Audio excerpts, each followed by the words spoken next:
if you will please welcome to the stage, give a big New York welcome to Mr. Chris Voss. All right. Chris Voss, huh?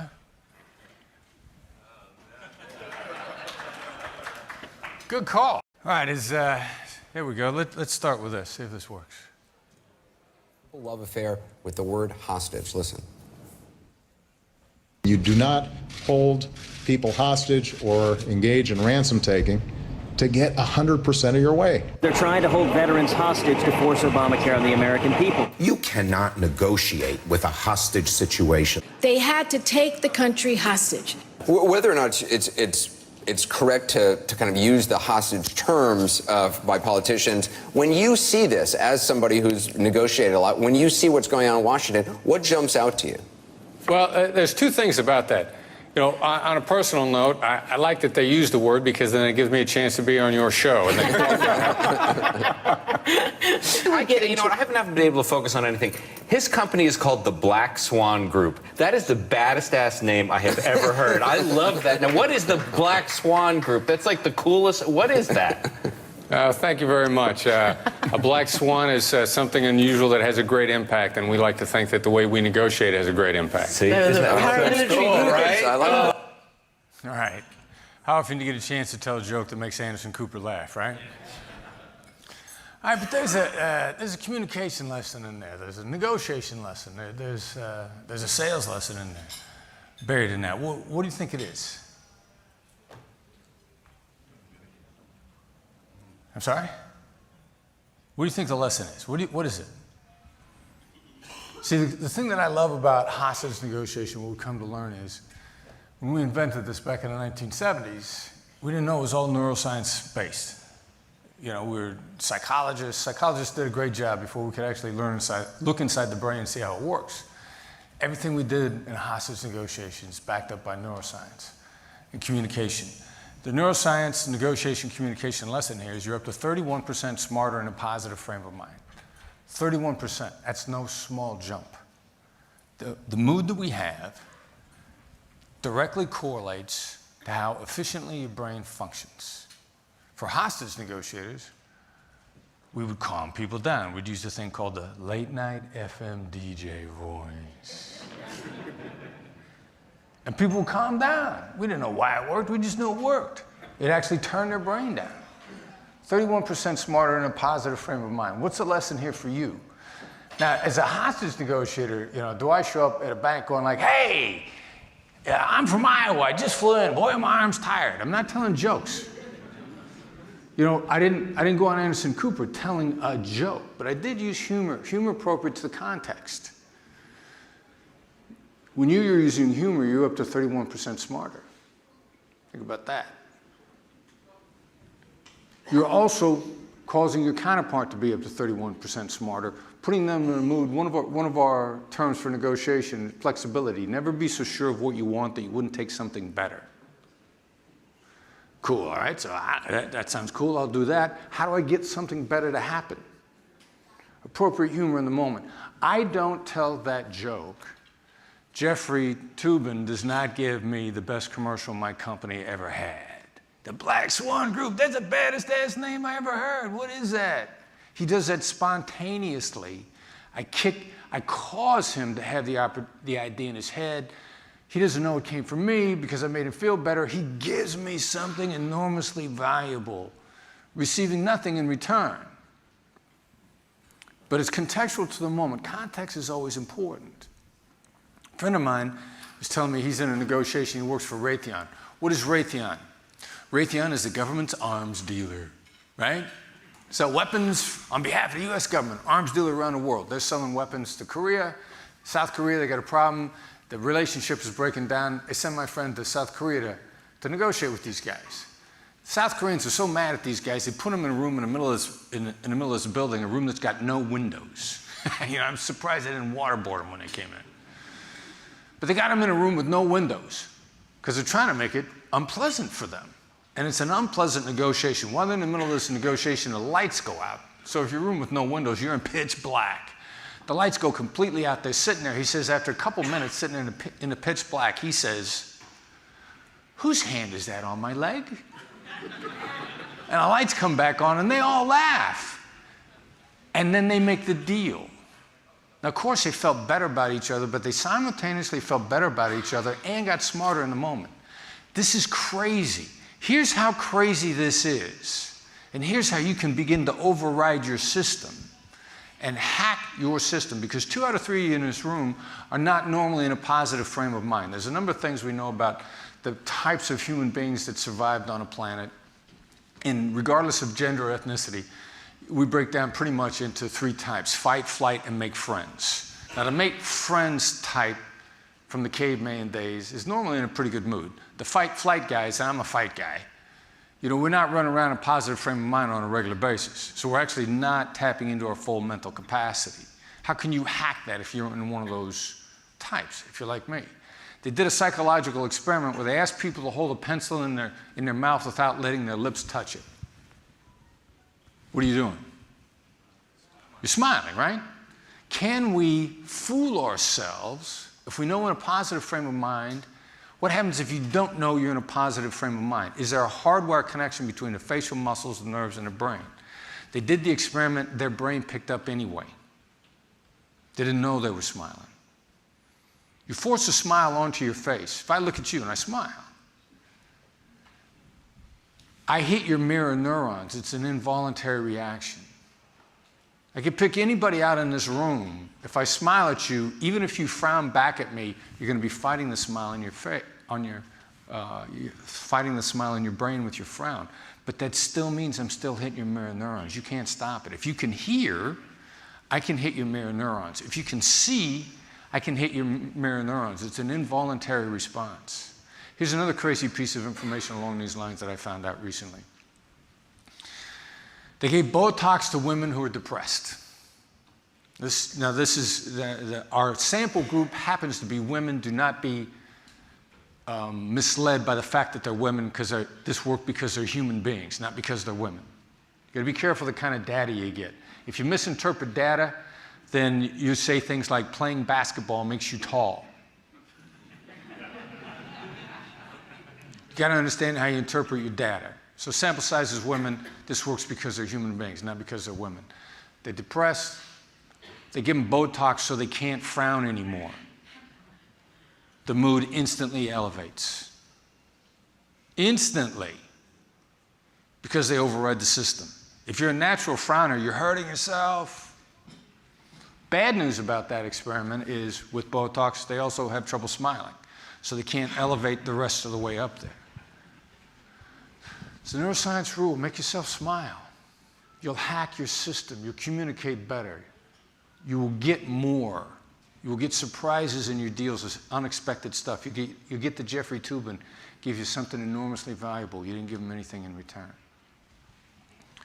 So let me see if I can tell you a little bit more about myself. I was the FBI's lead international kidnapping negotiator. What did that mean? What that meant was any American got kidnapped anywhere in the world, it was my job to come up with a negotiation strategy that got you out, set the stage for us to follow on and get the bad guys afterwards. Effectively, the way that we ran the program was it's the same reason you give a bank teller bait money. Bank robber comes in, you don't want the bank teller to get killed. Money's great evidence. You actually want the bank robber to leave with some money. If he gets all the way back to his hideout, he divides up the money, then you get the people that work with him. It's a pretty good system. So that's what I did. And I worked kidnappings all over the world. So if an American got grabbed someplace, and let's make a distinction, this is not Americans getting arrested by a government in North Korea, that's an illegal detention, that wasn't my thing. What I did was kidnappers, criminals, terrorists. That was my job. So you might ask yourself, all right, so how busy is the lead international kidnapping negotiator? Well, it's a big world, and there are a lot of Americans doing really stupid things. So you get called on a regular basis. But this instance, in particular in Haiti, Haiti's a little bit different ballgame. A lot of dual nationals getting grabbed in Haiti. Bad guys don't know they're taking Americans, they're dual nationals. Now this is happening on a regular basis because, do you guys know this, and this is one of the reasons why I'm an unabashed patriot, fan of the United States.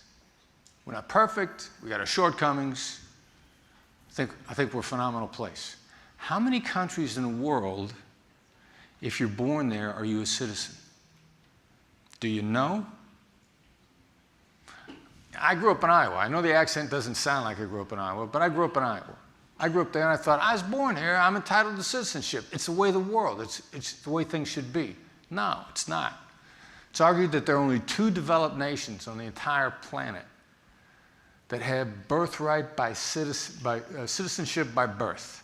I believe the Latin term is jus soli, which is right of the soil. Those of you who can speak Latin, forgive me for my butchering of the pronunciation. 2 countries in the entire world, 2 developed nations, US and Canada, not 1 country in Europe. You're born in England, you get citizenship? No. You're born in Australia, you get citizenship? No. They'd laugh at you, they think that's hysterical. United States, right of birth. As it turns out, it's largely a creature, a thought, an idea of the Americas. Most of the countries in North and South America, for whatever reason, how these cultures came to be here, we believe in citizenship by birthright. What does this have to do with Haiti? Haitian moms know the very best gift they could possibly give to their child on their child's literal first birthday is a gift of American citizenship and the privileges and opportunities that brings. So Haitian moms, one way or another, legal or illegal, are finding their way into American soil so the child can be born an American citizen. That's why the bad guys don't know they're grabbing Americans, they think they're grabbing Haitians. Now at the time, also, recognition, kidnapping is a business. I'm the most practiced negotiator on international commodities of any other hostage negotiator. Kidnapping is a business, it's commodity business. To us, it's a horrible event. To the kidnappers, it's a job. It's what they do. It's commodities business. Commodity happens to be human beings. They don't care. It's what they do. They got a division of labor. They got people that acquire the commodity. They got people that transport the commodity. They got people that house the commodity. They got people that release the commodity. They got people that handle the transactions for the commodity. They got a boss that sits back and watches everybody and criticizes what they do. Just like everybody else has a boss that criticizes what you do. You guys saw the movie Man on Fire with Denzel Washington, right? Who did he negotiate with in that movie? The Voice. The Voice's job was to negotiate. It's a business. Haitian kidnapping business at the time, the bad guys got a great business model. It's actually, I was impressed with what they'd come to as a business model. Carjack a car with more than 1 person in it, let 1 person go, keep the other person in the car. You've immediately handled your notifications. You don't have to worry about marketing, if you will.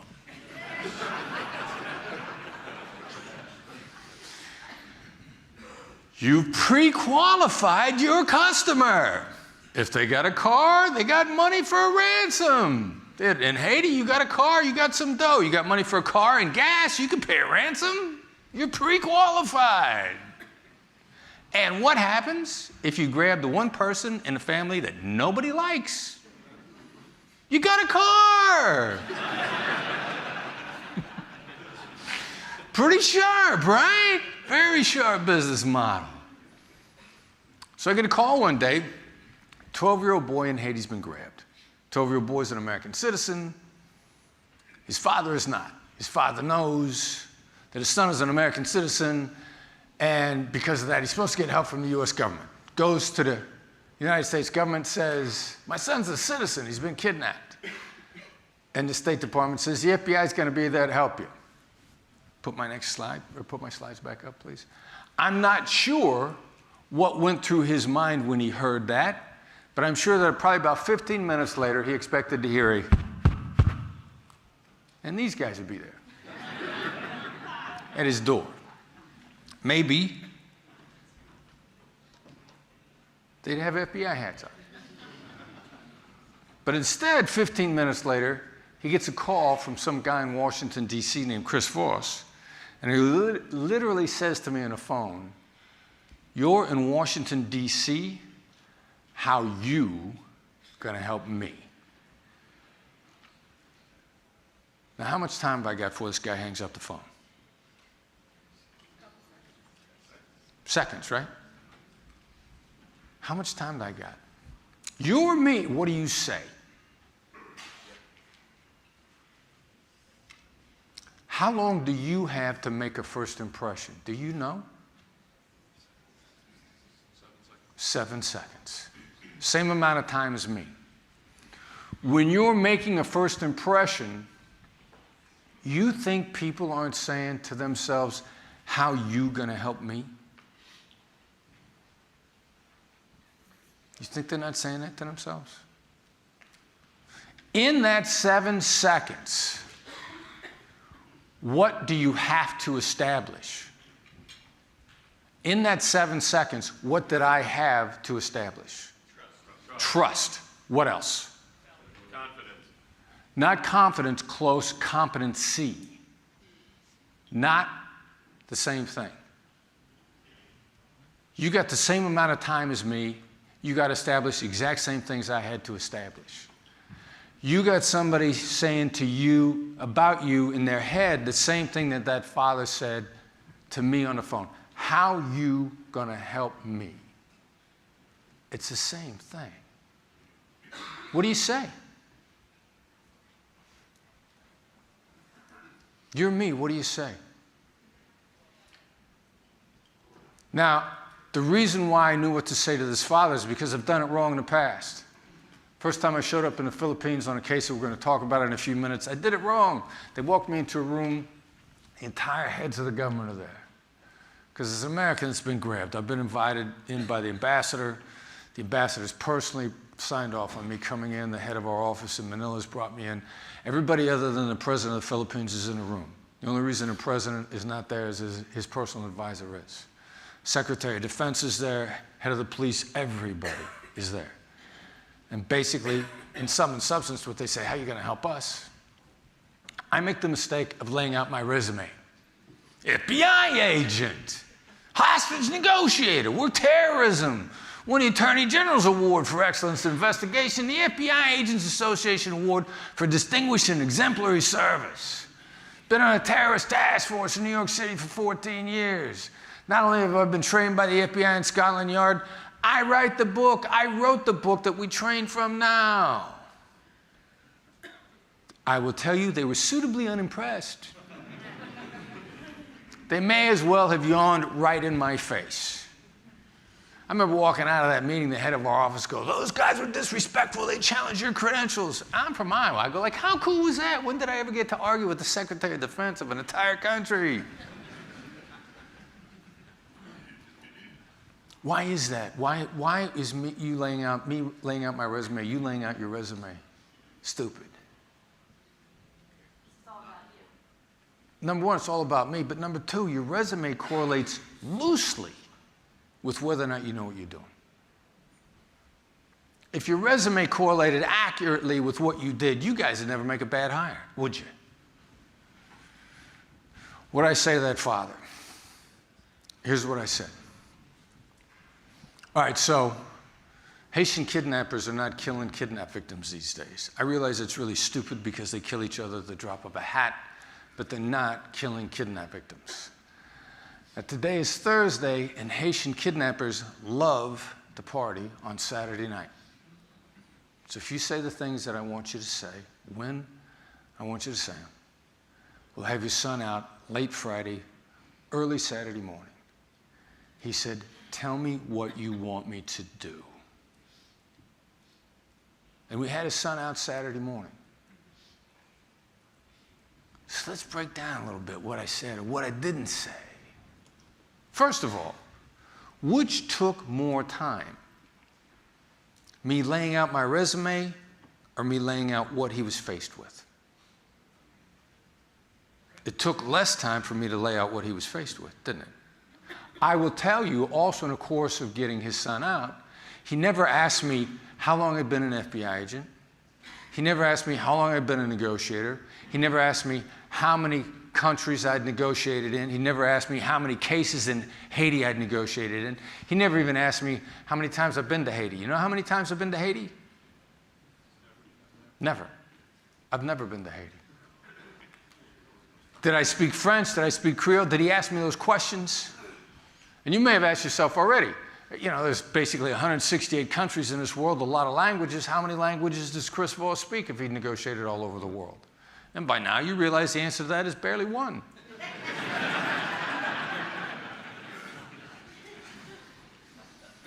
He didn't ask me those questions. I told him what he was facing, because when someone says, how are you going to help me? Their first question is, okay, so you've been doing this for a long time. Do you see what I see? Do you know what I'm looking at? I laid it out for him, and I offered him the slightest bit of insight. And they say to themselves, wow, if you see clearly what's in front of me, there's a really good chance you know what you're doing. Do I have to explain this to you? Do I have to explain to you my challenges? You lay it out. One of two things happen. They say to you, that's right. Or they say, no, that's not it, this is it. What happens when they say, that's not it, this is it? You're in dialogue. You're in collaboration instantly. You're trying to get to dialogue and collaboration instantly, aren't you? And many people don't realize that when somebody corrects you, that means you're in collaboration, you're in dialogue. And you're on your way with that. Here's a couple of other things I did not do. And one of them is probably the two worst habits you have. Did I try to get him to say yes? You guys are hardwired to hear yes. You guys are desperate for it. You guys got an addiction to yes. You didn't know it was going to be that kind of a meeting, did you? Hi, Chris. It's so bad. Here's how bad it is. And getting you out of that. You think getting people to say yes, the yes momentum, the yesable proposition, get them to say yes a lot of little things, and they say yes to the big thing. You're addicted to that. And getting out of that is going to be one of the most difficult things you could do. Not complicated, but here's how difficult it's going to be. Everybody make a fist with either hand. Right thumb up. Left forefinger out. Now switch. That hurt, didn't it? Switch back. Some of you are going like, I got your left forefinger. I saw him right here. See if he sees this.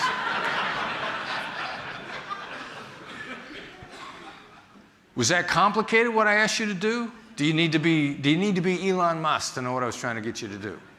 No. But it was awkward and it was difficult. I know there's somebody in the back room right now going like, ah, ah. Here's the cool thing about that, brain science. The difficulty that you felt trying to get that done is actually the creation of a new neural pathway. That's a cool idea.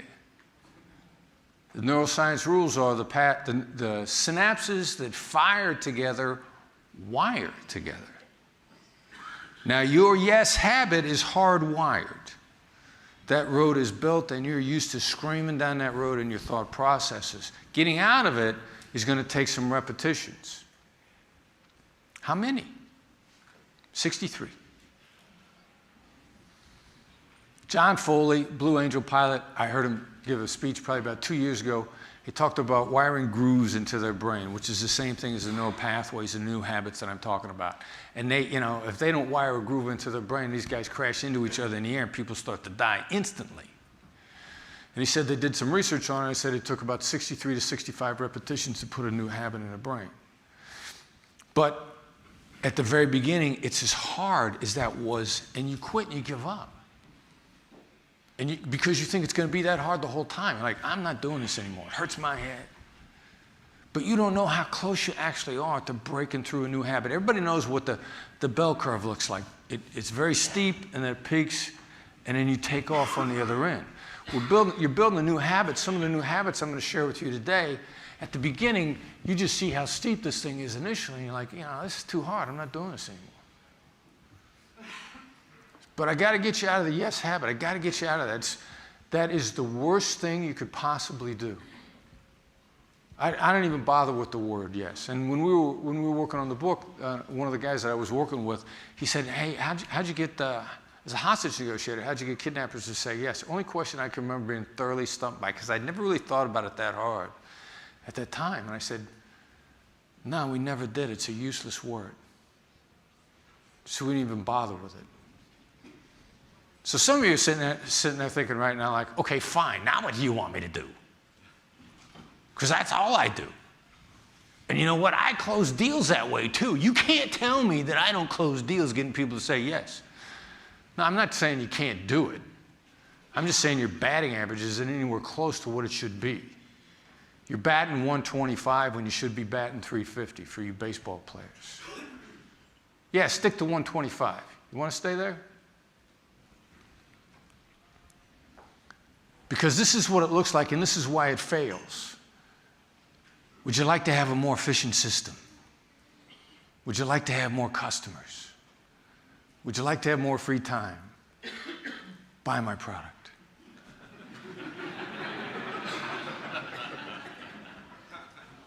Now, this is, maybe there was a point in time when this was a good idea. Maybe. But the swampland timeshare salesman, the coupon book, the $50,000 coupon book salesman, has already battered them so hard that they're battered by yes. You guys know anecdotally what happens if you come across a battered child and you try to hug them. They still flinch and jump back from you. But wait a minute, I was trying to give him a hug. I'm a good guy. I meant well. I wasn't trying to trap him. I was trying to have integrity. It doesn't matter, they're battered.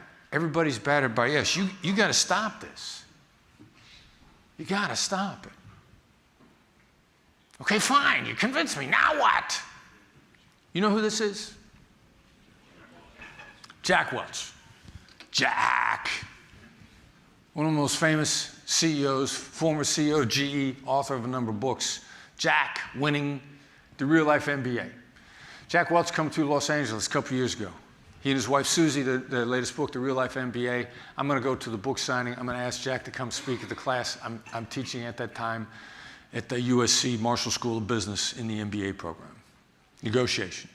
I want Jack to come speak to my negotiation class. How many people try to get Jack Welch to say yes to something that day? Everybody. How many people in a book signing are going to try to get Jack Welch to say yes to something? They come up to him and say, hey, Jack, you want to come to the house? Wife makes a great meatloaf. How many people? Everybody. You're me, what do you say? How much time have I got? Maybe not 7 seconds. Even less than that, because at a book signing, what happens? A guy like Jack Welch, you come in when you're about 5, 6, 7 people from Jack, somebody comes up to you and says, what's your name? They write your name down on a piece of paper so Jack can write your name on the book. They say, but in reality, so you don't talk to him. He doesn't say, have to say to you, what's your name? He said, Chris, good luck, keep going. Problem one, there's 300 people in line. If I try to stop and talk to Jack Welch for even 20 seconds, we're now there for 6 hours, right? Problem two, Jack Welch, a legitimate celebrity. They don't know who I am. They haven't put me through a metal detector. They don't know I don't have a gun. As a matter of fact, I have a gun. But they don't know that I'm an FBI agent. They haven't got any ID for me. I could come up. I'm going to get within arm's length of Jack Welch. I could do what I want. Jane Fonda was at a book signing a number of years ago. A Vietnam vet got within arm's length of her and spit right in her face. Action is quicker than reaction. I'm going to be arm's length from Jack Welch. He's got security people there that are worried about his safety. They know they can't stop me from doing whatever I want to do. I could walk up to Jack Welch. I could take his face in my hands and kiss him right on the lips if I wanted to. He got a disgusted look on his face from that. But they don't know what I'm going to do. So everybody's more than jumpy. I walk up to Jack Welch and this is what I say. Is it a ridiculous idea for you to come and speak at the negotiation course that I teach at USC? And he looks up and to the left, he gets this really intense scowl on his face and he just freezes. He doesn't move. And I think, I just killed Jack Welch. Because he's old, right? I figure he got mad. And he had a stroke and he's going to die because he's so angry. He's going to fall right in front of me. And then they're going to tackle me. They're going to blame me. They're going to drag me out in cuffs. And I'll say, but I'm an FBI agent. And, well, you killed Jack Welch. Doesn't matter. So initially, when he doesn't die, I'm relieved. But he still doesn't move. And I'm thinking, now he's going to start going, security, security, because he looks furious. Finally, he looks at me and he says, this is my personal assistant's name. This is a special Twitter account we have set up to communicate with her. I will call her, tell her who you are and what you want. I think we're going to be in Los Angeles in the fall. If we are, we'll come in and speak to your course. Because I triggered a no. I triggered a calibrated no, a calculated no. I changed the yes question to a no.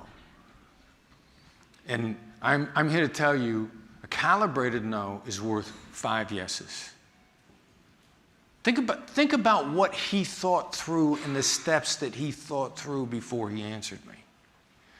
Because all the rest of that stuff I would have had, if he'd have said yes, I'd have said, who do I get in touch with? How do I coordinate with them? How do I communicate with them? Will you call them and brief them? We're talking about the fall. Where are you going to be in the fall? Think of how many questions he went ahead and answered for me. It's insane. We do this on a regular basis. I don't bother with yes. We did a training in New York just about earlier this month. It's still May, right? We did about 2 weeks ago. Very intensive master class. I happened to run across Robert Herjavec from Shark Tank in New York, or in LA just a couple weeks ago. By the way, a wonderful guy. I mean, a wonderful, gracious, charming, impressive guy. I would work with him. I would work for him. He was telling me about how he develops his people. Phenomenal guy. I offer him a free ticket. He's gracious enough to say, how many can we buy? And so we're going back and forth on how many he could buy, and I'm trying to get a commitment out of him, and the event is selling. Like, the door is slamming shut. And I realized that if I don't get a nearly instantaneous commitment from him, because we're charging people a lot of money for these tickets. We're charging people just short of $2,000 per head to be there, and we got people buying them. I can't keep this window open for him. I don't care if he is a billionaire. We got people who want these tickets. So at 5 o'clock on a Friday, I have to get a commitment from him now. We're in LA, 5 o'clock on a Friday, it's 8 p.m. here in New York. The other problem is business opens in New York 3 hours earlier than it does in Los Angeles. If I haven't got him committed before the start of the next business day, he's out. I sent him an email that says, are you against making a commitment for these tickets now? Are you against paying for them before the start of business tomorrow? And I get an email back instantly, says, no, we're going to take 3 in total. We'll pay for them before business starts tomorrow. Less than 20 minutes later, I'm getting emails from his assistants to pay. Now, what would you have done normally? How many would you like? Would you please commit now? Can you pay before the close of business tomorrow? Would be the normal thing. But it's going to be too late. But you help people think by switching out of yes and into no. I don't bother with yes. We don't bother with yes. I could belabor it at length. Yes is commitment. Commitment creates anxiety. No is protection. Protection makes people feel safe and secure and helps them think. Anxiety interferes with people's thought processes. Every time you try to get somebody to say yes to something, you're creating anxiety because they say to themselves, what have I let myself in for? What's the catch? What's the hook? Where's this going? What are you trying to do to me? These are anxiety-creating instances which interfere with their ability to make decisions. It's not me telling you this. This is neuroscience. Anxiety slows the brain. Don't take my word for it.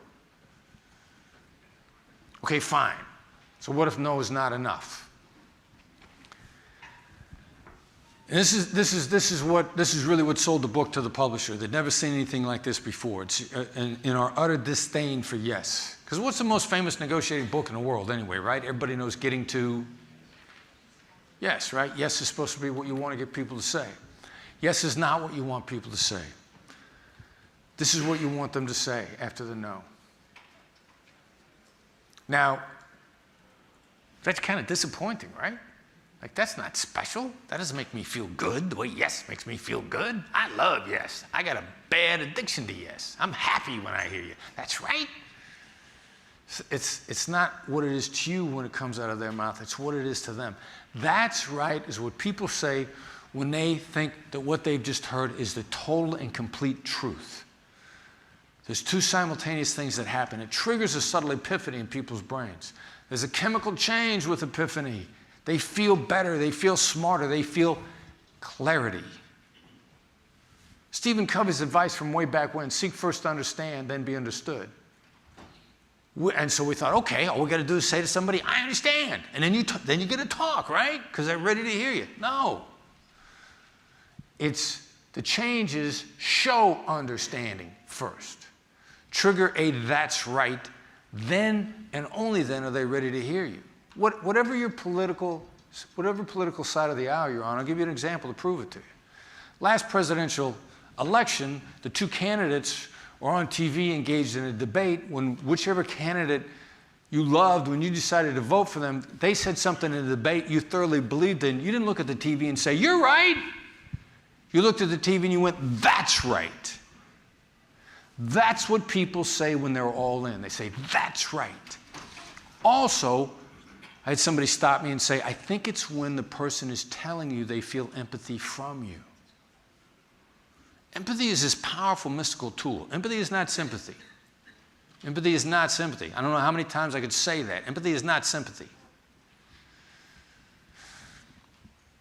And it triggers a moment when they feel bonded to you. And that's where you build trust-based influence. You know who the greatest practitioners of empathy are on the planet? Do you guys know?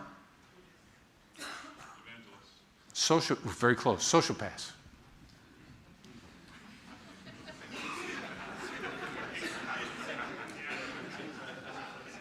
Why do you think it's the preferred communication approach of sociopaths? Because they like you?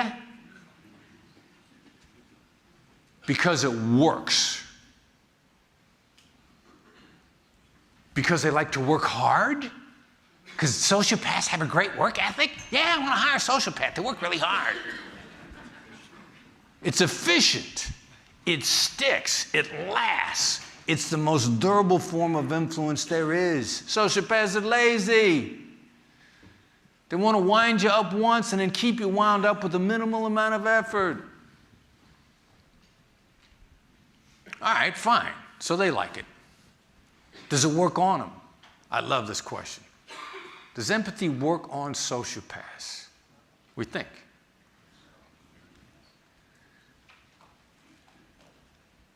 Here's a sociopath. Can I have a slide back, please? Guy up on the right. Guy at the bottom is American overseas doing stupid stuff.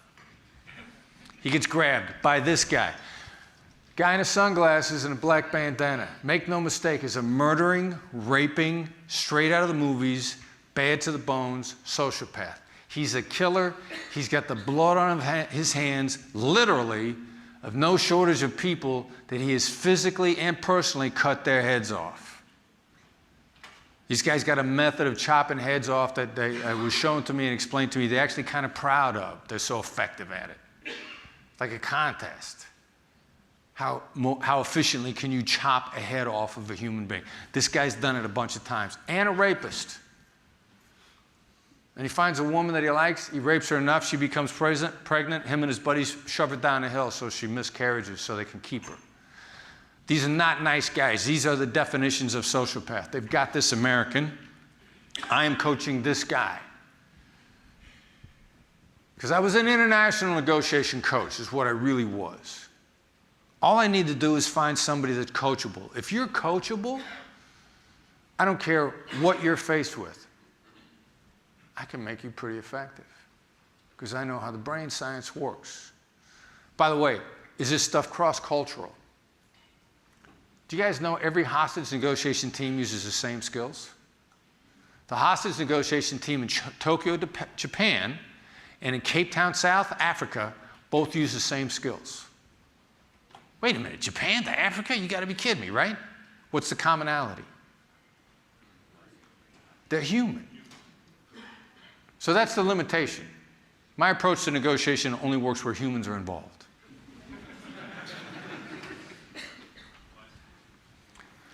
So our sociopath is holding this American, and there's a $10 million demand, but he's not saying it's a ransom. He's saying it's for $10 million for 500 years of oppression, for war damages from the Spanish to the Japanese to the Americans, to the atrocities committed by the Americans in the early 1900s under Blackjack Pershing. And we're not even Filipinos anyway. We're a separate independent nation. We're Moros, and we're currently being oppressed by a puppet government in Manila that's held up by an American colonial invader.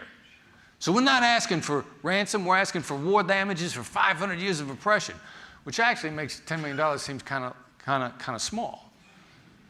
And I realize right now most of you are tuning this out in your mind because you're saying, like, I was never in an argument with somebody where they were bringing up stuff from the past that didn't matter.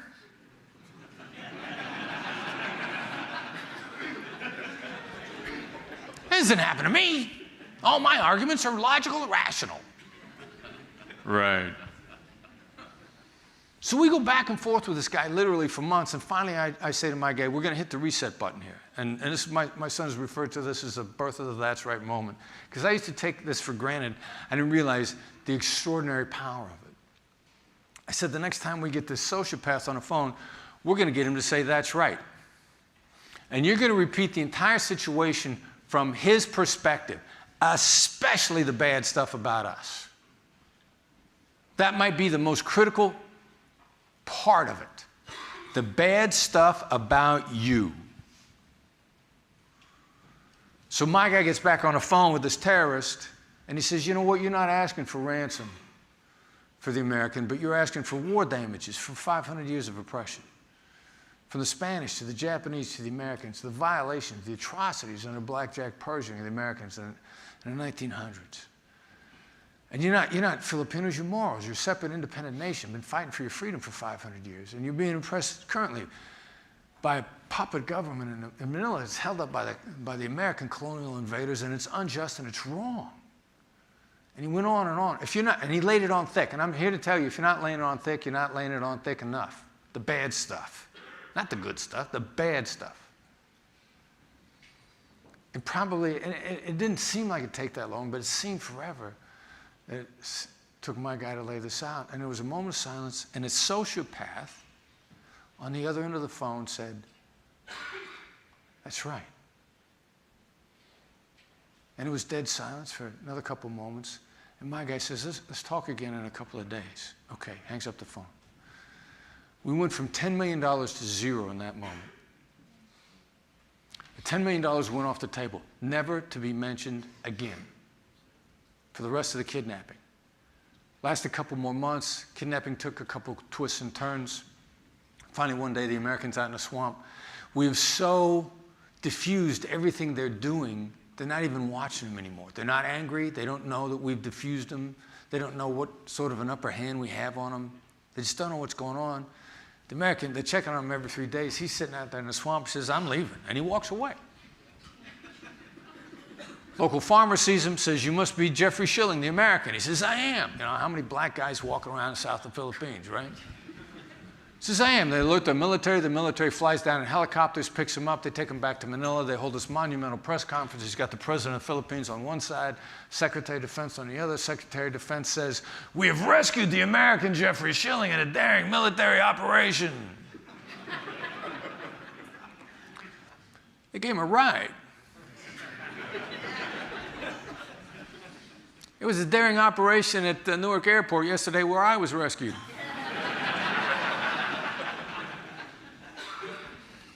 He's sitting there, he doesn't say anything. We fly him out back to the United States. I'm back in the Philippines about 3 weeks later on another kidnapping. I connect back up with my guy. He says, you're not going to believe who called me. I don't know who called you. The terrorist, a guy named Sabaya. Sabaya called. Really? What'd he say? Have you been promoted yet? I don't know what it was that he said to me on the phone. I was going to kill the American. They should promote you. He hangs up. What's he saying when he made that call? Terrorist sociopath called to pay his respects. Called to pay his respects to say, I felt respected by you. He's also saying, I'd talk to you again. If we meet again, I'd talk to you. Everybody you deal with, regardless of the outcome, should feel that solid about the interaction when it's over. No matter how the interaction went, that they'd still deal with you. Everybody you deal with. And you'd be amazed at the impact it'll have, not just on your business, but on your personal relationships, on everybody in life that matters to you. All right. We're going to do a little bit of Q&A here in a minute, but I want you to know, if you want more besides the book, if you want to add to it, only if you want more. We've got a newsletter comes out once a week, short, sweet newsletter. It's very digestible. It's not one of those, it's an encyclopedia that you got to take a nap after you get done reading it. Text FBI empathy, all one word. Don't let your autocorrect put a space between FBI and empathy. Send that to 22828. You'll get a dialog box back that'll sign you up for the newsletter. A lot of people love it as a great supplement to the book. And it's also the gateway to everything that we do. When we do training sessions, open enrollment training sessions, it's a gateway to the website, which is blackswanltd.com. But the newsletter will take you there. Read past issues, find out about other stuff that we have. We have quite a bit of free content on the newsletter, on the website, a lot of articles in the newsletter. You can search them, you can find a lot of stuff there that'll help you. Subscribing to the newsletter is a great tool, and it's free, it's complimentary. For those of you like me, former federal employees, you love free. All right. Q&A. Good deal. Thank you. All right. We have time for just a few quick questions. So if there's anybody that is dying to ask Chris something, raise your hand and speak loudly. I see a hand over there. Yeah, there you go. Go ahead. So Chris, awesome job. Great speech.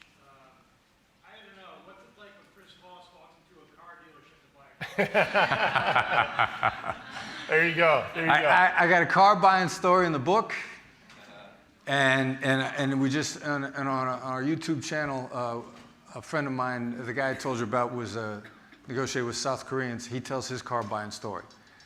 And we get good prices. You do that as a service, by the way? Is it? Yeah, I hope you get a car. There you go. There you go. That's good. Yes? Chris, what do you do when you go for a no and you get a yes? Well, see, that's a great question. When you go for a no and you get a yes, if you didn't hear the question. First of all, nobody will do that. And I already know. I know how hard it is for anybody to say yes. I mean, it's insanely hard. And my son used to challenge me on this. We're walking out of a building with a client here in New Jersey across the river, and they got a security guard who's checked us in, and we're checking out. And he's a security guard, and he's got Allied Security. And so my son says, I don't think it's always hard for somebody to say yes to something. And the security guard's right there, and I look at him, I go, do you work for Allied Security? Now he's at work, on duty, he's the same guy that checked us in the morning. He remembers us from the morning before. He's got a uniform on, says Allied Security. I said, you work for Allied Security? And he goes, what do you want to know? Yeah, that's right, that's right. And I look at my son, and I go, now, in the unlikely event the answer is yes, what you are going to get is silence. They're just not going to say yes. Now, on 1 in 10,000, because we like asking ridiculous you'll be shocked at the no questions we ask. We coach employees to ask their bosses, do you want me to fail? And every now and then, if the answer is yes, you will get silence. And also part of negotiation is you go from wondering to knowing. And you're never worse off. You might not like the answer, but you cannot move forward until you know what ground you're standing on. And so if the answer is, have you given, a question we send out all the time, have you given up on doing business with the Black Swan Group? If they don't respond, you know what we do next? Pursue someone else. How many non-responders do you have?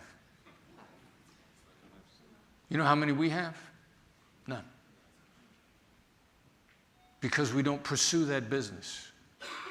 If they're not going to do business with us, there are lots of people who will. And I'm not wasting my time on people who won't do business with us. Love that. Absolutely. Win fast, lose fast. Who else? Another quick question. I'm not seeing a hand. I have one really interesting thing in the book. You make this argument that the smarter you are, the more difficult it is to be a good negotiator. So there's hope for a lot of us in the room. Yeah. Talk about that. Why is that? Smart people, people with higher degrees, they want to show you how smart they are.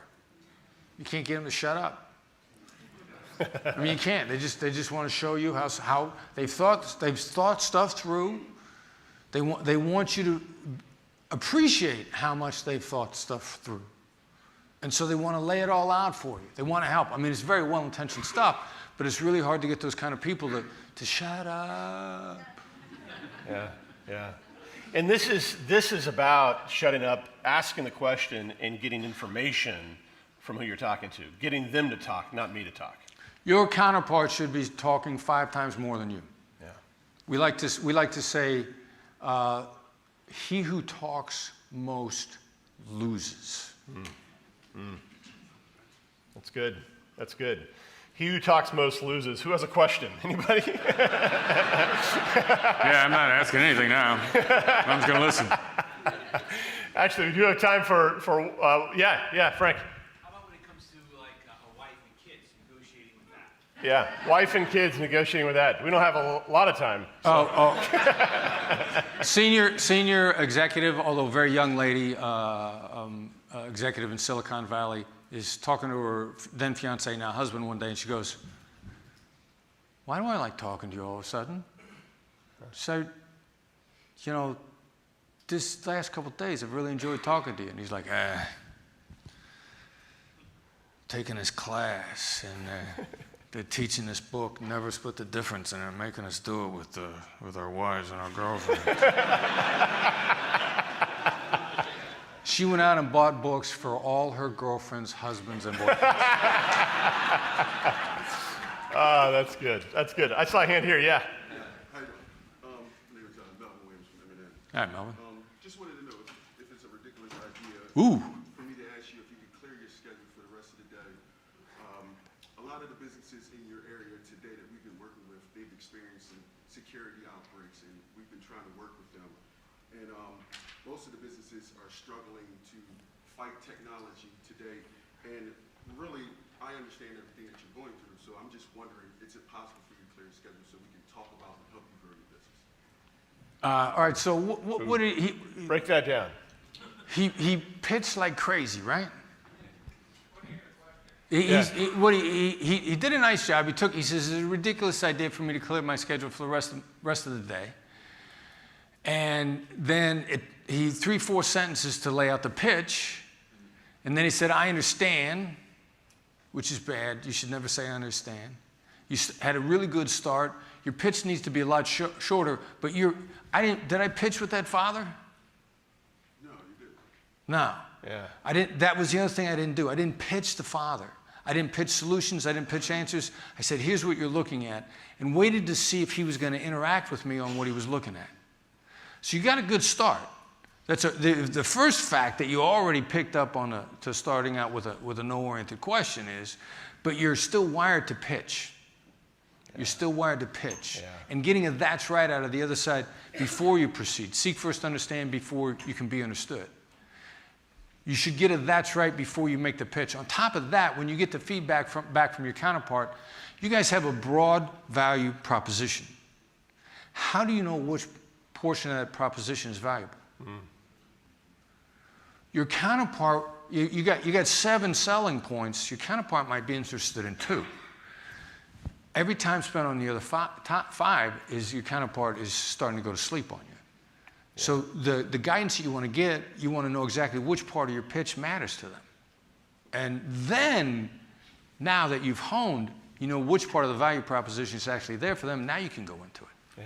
So you're on the right track. Good start, and there's a coaching on the rest. You have a good example of that on the podcast we just released, Chris, where you know, we role play a little bit where we say, hey, you know, Chris, I was at your website, saw one of your videos, really liked it, would love to understand more about Black Swan. You know, give me your pitch real quick. What do you guys do, and how does this all work, right? Yeah, and so my answer was, sounds like you're not sure we're valuable. Or would be. Yeah. Because I need to know what you think is valuable. We don't pitch. Yeah. We find out what matters. Yeah. And then if what you're looking for is not us, we're like, you're not looking for us. Because we need to talk to the people that are looking for us. So much of what you talk about is counterintuitive and kind of goes against how we've always operated. This isn't an easy shift for people to make. The 63, I think I heard, repetitions to make it a habit, they'll get there. Yeah, and a little bit of practice and prep. So I got a video to show you about the value of preparation, if I may. Go for it. All right, slides back up.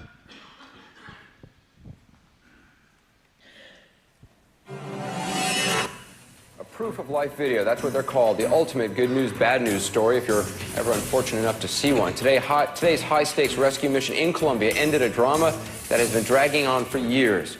Chris Voss is the former FBI lead international kidnapping negotiator, and he worked on the...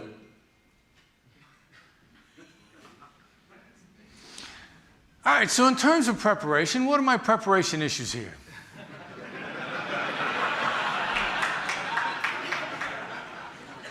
It's a little dark, but on the right-hand side of my head, my hair is sticking out the side. So this was the first time I was ever on CNN. Like, I gotta tell you something, I thought this was cool. Like, I'm gonna go in, there are more people watching Anderson Cooper on CNN that are in my hometown back in Iowa. And there's so much I don't know. Like, I heard they have a green room. Do they have a green room? And is it green? They have a green room, it's not green. All right, so I knew. You go into the green room, you sit down, it's kind of a nice place, they're very nice to you, they give you coffee, they give you water. I think that's cool, you know, it's free coffee. I'm from Iowa, they don't give free coffee. And then, do you know where you go after the green room? Makeup. Now, I can remember the first time I was sitting in that makeup chair and they're putting makeup on my face, and I thought, my father's rolling over in his grave right now. His son is putting on makeup. Again, a middle-class, blue-collar guy from Iowa. I didn't wear makeup growing up in Iowa. So you get out of makeup, then they take you into a room that's actually a large, dark closet. You're not in a studio with Anderson Cooper. Light shines right in your eyes. You're supposed to look right below the light. That's Anderson, talk right there. That's the camera. You got to look at that. And they say down and to the left is a monitor. And when we go live, the monitor is going to come on, and it'll show the program. And do you want us to leave that on? And I said, leave that on. I never saw me on TV before. I want to watch me on CNN. Leave that baby on. So we've just gone live. The monitor's on. And I'm looking down at the monitor, and I see my hair sticking out. And I am perplexed. Now, the other problem here is the monitor is a mirror image, and I don't know which side of my head the hair is sticking out.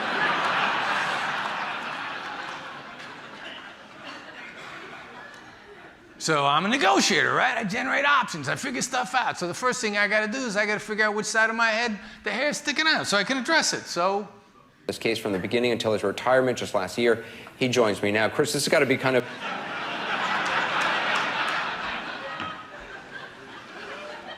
I don't know why I thought moving my head around was going to help. But you can see from the look on my face, I'm going like, nah, that didn't help. Still don't know where it is. So I'm trying to figure out what I can do. I'm trying to generate options. What are my moves, and when can I make my move? Because there are more people. My mom and the people she goes to church with are watching this thing. They're going to give her a hard time, and her son doesn't know how to comb his hair. I got to fix this. So, like, I can't go with two hands because, you know, I kind of look like one of the Three Stooges. I probably can't lick my hand. Try to tamp it down. So I'm trying to decide what to do. I'm sitting there. This is going through my mind. A remarkable day for you to be so... Anderson Cooper's hair is perfect. Why do they got to make sure everybody sees that my hair's out of place? Anderson Cooper could be in a hurricane and his hair wouldn't move. I know that while this was going on, the producer was going like, hey, let's go split screen. Let's make sure everybody sees how good Anderson's hair is. So they go split screen, and now I'm even more disgusted by this. You can see that look on my face. And I'm trying to decide what to do. When can I make my move? Because the clock is ticking. This is like that double Dutch jump rope thing where there's 2 ropes going. You know, when can you jump in? When can I go? When can I go? When can I go? I got to take care of this. My mom's watching. Her friends are watching. So I'm sitting there and when can I make my move? Closely involved in this, and to finally see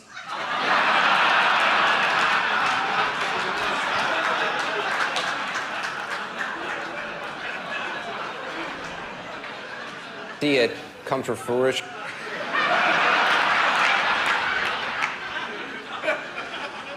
Damn it.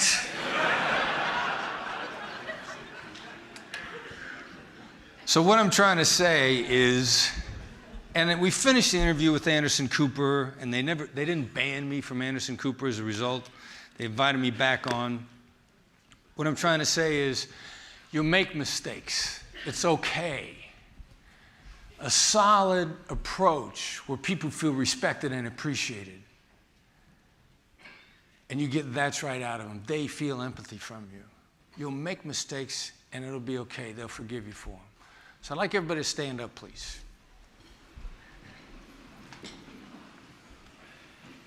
All right, you guys remember at the beginning of this, I talked about the men in black. Well, those guys actually worked for me. Remember the little red flashy thing those guys had? Everybody look up here, please.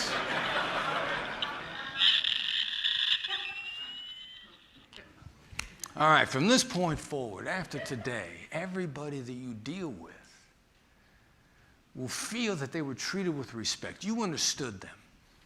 No matter how the outcome went, they felt bonded to you, they felt connected to you by the chance to talk with you and collaborate with you. And they felt that a long-term relationship was established, that they'd deal with you again no matter how things went. Thank you for spending time with me this morning. It's been a privilege to be here with you guys. Thank you very much.